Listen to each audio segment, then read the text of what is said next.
సుమారు 800 సంవత్సరాలు పైబడి జరిగిన కథ అండి ఇది.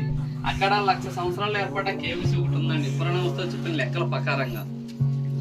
అక్క మహాదేవిది కర్ణాటక.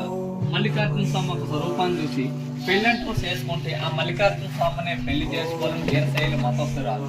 ఒంటి మీద నూలు పోగు లేకుండా 1,00,000 సంవత్సరాలు ఏర్పడ్డ కేవ్స్ లోపలికి దాదాపు 12 సంవత్సరాలు తపస్సు చేసింది.